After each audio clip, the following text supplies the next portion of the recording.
মোৰ সৈতে হোজাই সমষ্টিৰ বিজেপিৰ প্ৰাৰ্থী খিলাদিত্য দেৱ আছে আৰু কিছু সময় পাছতে হোজাইত আহি উপস্থিত হ'ব দেশৰ প্ৰধানমন্ত্ৰী নৰেন্দ্ৰ মোদী আৰু নৰেন্দ্ৰ মোদীয়ে খিলাদিত্য দেৱৰ হৈ হোজাইত তেওঁ নিৰ্বাচনী প্ৰচাৰত অংশগ্ৰহণ কৰিব। কি ক'ব, কেনেদৰে আশা?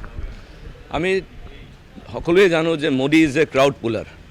তেওঁৰ যেতিয়া ইয়াত মিটিং পাতিব বুলি ৰাইজে গম পালে, আমি এনেকুৱা এটা হৈ গৈছে যে গাড়ী দি মানে তত পোৱা নাই।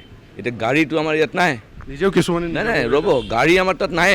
আমি কৈছোঁ যে আমিতো হাত জোৰ কৰিছোঁ, আমি গাড়ী তেনেকৈ দিব নোৱাৰিম, আমি খানা দিব নোৱাৰিম, গাড়ী দিব নোৱাৰিম, কাৰণ ইলেকশ্যন কোড অফ কণ্ডাক্ট আছে।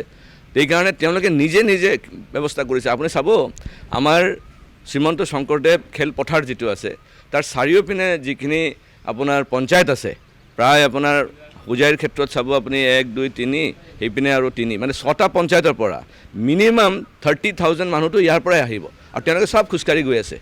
দেখিছে আপুনি কেনেকুৱা উৎসাহ।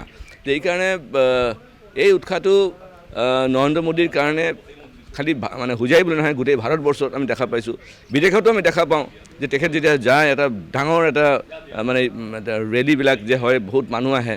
আৰু সেয়া নহয়, আমেৰিকাৰ ৰাষ্ট্ৰপতিয়ে কওক বা ফ্ৰান্সৰ ৰাষ্ট্ৰপতিয়ে কওক বা বিশ্বৰ যিবিলাক পাৱাৰ হাউচেছ আছে, তেওঁলোকে সকলোৱে মোদীজীক যিটো ৰেচপেক্ট কৰে, সেইটো চাবলগীয়া।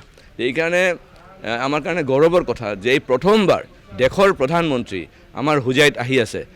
পূৰ্বতে কোনো প্ৰধানমন্ত্ৰী আমাৰ এই অঞ্চলত অহা নাই। কিমান মানুহ? আমি এক্সপেক্ট কৰিছোঁ যে 1 লাখ প্লাছ হ'ব, কাৰণ আমিতো এনেকুৱা ব্যৱস্থা কৰিব দিব পৰা নাই। সেইকাৰণে আমি যে ভালকৈ ব্যৱস্থা কৰিলোঁ হয়, তেতিয়াহ'লেতো 2-2.5 লাখমান হ'লে হয়।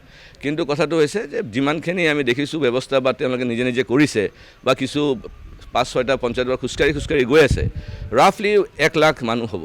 প্ৰধানমন্ত্ৰীৰ উপৰি আৰু অসমৰ কোন কোন থাকিব?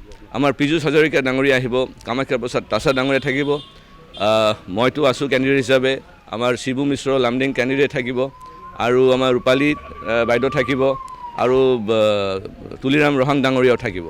অন্তিমটো প্ৰশ্ন, আপুনি ব্যস্ততাৰ মাজতো পৱন খেৰাই এটা অভিযোগ আনিছে বিজেপিৰ এগেইনষ্টত, হয়তো আপুনিও গম পাইছে, কি কয়? নাই, এই বিষয়ে মই এতিয়া কোৱাত একো ঠিক নহ'ব। পিছতে মানে আজি মানে মিটিংটো কৰি লওঁ, তাৰপিছতে আকৌ মই ভালকৈ ক'ম।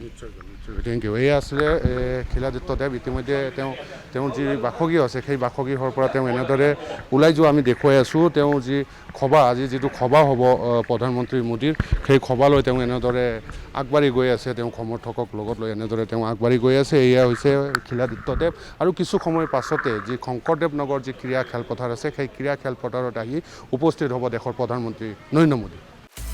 আপুনি বিচৰা বাতৰি পাব কেৱল নিউজ 18 এপত। নিউজ 18 এপ ডাউনলোড কৰিবলৈ স্কেন কৰক এই QR কোড। গুগল প্লে ষ্টৰতো পাব এই নিউজ 18 এপ।